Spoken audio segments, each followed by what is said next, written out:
është emocion i madh për mua që të flas në emër të familjes Berati, e cila gjithë jetën është përpjekur që ky qytet bëhet më i mirë, më i kulturuar, më i zhvilluar. Do të them 1-2-3 kujtime, mos u tremni se nuk e zgjas, se e di fort mirë që Kavaja pak duket, po shumë del në gjithë historinë e vetë. Pak është dukur, nuk duan të dalin në skenë, nuk duan të luftohen, nuk duan, po kur e kërkon koha, del shumë, del jashtëzakonisht shumë. Dhe këte e ka treguar spaku në historinë e re, ku gjyshim ka pas fatin të jetë protagonist, e them me plot bindje ka pas fatin, sepse me ka thënë të që në luftën e Shkodrës,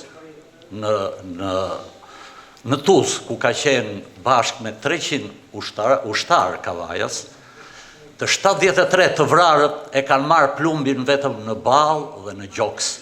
Asnjëri prej tyre nuk e ka marrë plumbin në shpinë. Kjo flet shumë. Kjo flet shumë sepse Kavaja gjithnjë ka patur burra të cilët e kanë majtur me nder emrin Kavajas. Një ndërto është edhe presidenti jonë, që vetëm na ka shtuar nderin.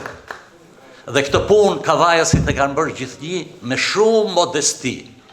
Asnjëherë Kavajës nuk kanë dashur tu mash ligjërata, por fati i madh është që ne kemi këto historianët tanë tashi, që duhet të na nxjerrin të gjithë vlerat, të gjithë përpjekjet që ka bërë ky popull, që edhe një herë përsëris, pak duket, po shumë del kur e don historia. Unë do të them këtë që në luftën e Shkodrës dhe në luftën e Vlorës, Kavajasit nuk kanë ditë të mburren, po kanë ditë vetëm të bëjnë, të japin dhe të mos marrin.